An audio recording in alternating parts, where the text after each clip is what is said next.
ഈ could have എവിടേക്കാണ് വരുന്നത്, ശരിക്കും കുഡ് ഹാവിന്റെ ഉപയോഗം എന്തൊക്കെയാണ് എന്ന് സംശയമുള്ള ആൾക്കാരാണോ നിങ്ങൾ? ഇതാ ഒരു സൊല്യൂഷൻ. ഞാൻ doctor Ajay James, dream success manifestation ഹബിന്റെ ഫൗണ്ടറും കോച്ചുമാണ്. ഞങ്ങളുടെ ഇംഗ്ലീഷ് ഫ്ലുവൻസി യൂസിംഗ് മൈൻപതി സീക്രട്സ് എന്ന പ്രോഗ്രാമിലേക്ക് സ്വാഗതം. The use of could. Could സാധാരണയായിട്ട് 3 സ്ഥലങ്ങളിലാണ് പ്രധാനമായിട്ട് യൂസ് ചെയ്യുന്നത്. ഒന്ന്, പാസ്റ്റില് ഒരു കാര്യം ചെയ്യാമായിരുന്നു പക്ഷെ ചെയ്തില്ല എന്ന കാരണം സൂചിപ്പിക്കാനായിട്ട് നമുക്ക് കുഡ് ഹാവ് യൂസ് ചെയ്യാം. ഇപ്പൊ ഫോർ എക്സാമ്പിൾ, അവൾക്ക് അവിടെ പോകാമായിരുന്നു പക്ഷെ അവൾ പോയില്ല.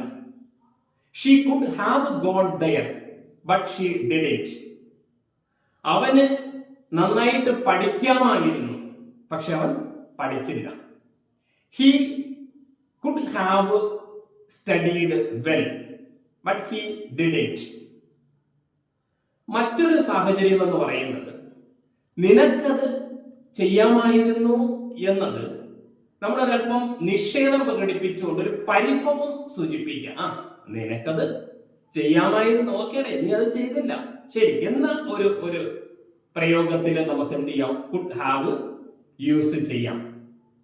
ഇപ്പൊ ഉദാഹരണത്തിന്, you could have called me before taking the decision. നീ അതിന്റെ തീരുമാനം എടുക്കുന്നതിന് മുമ്പ് നിനക്ക് എന്നെ ഒന്ന് വിളിക്കാമായിരുന്നു, പക്ഷെ നീ വിളിച്ചില്ലല്ലോ. അത് ഒരു അല്പം പരിഭവം കാണിക്കാനായിട്ട്. ഇനി മറ്റൊന്ന്, ഒരു കാര്യം ഗസ് ചെയ്ത് പറയാനായിട്ട് നമുക്ക് എന്ത് ചെയ്യാം, ഈ കുഡ് ഹാവ് യൂസ് ചെയ്യാം. ഇപ്പൊ for example, Rajesh could have missed the flight. രാജേഷിന് ഒരു പക്ഷേ ഫ്ലൈറ്റ് മിസ്സായിട്ടുണ്ടാകാം, അതുകൊണ്ടാണ് അവനിവിടെ എത്തിച്ചേരാനായിട്ട് കഴിയാത്തത് എന്നത് ഒന്ന് ഗസ് ചെയ്യുന്നതിന് ഒക്കെ നമുക്ക് എന്ത് ചെയ്യാം, കുഡ് ഹാവ് യൂസ് ചെയ്യാം. Okay, thank you.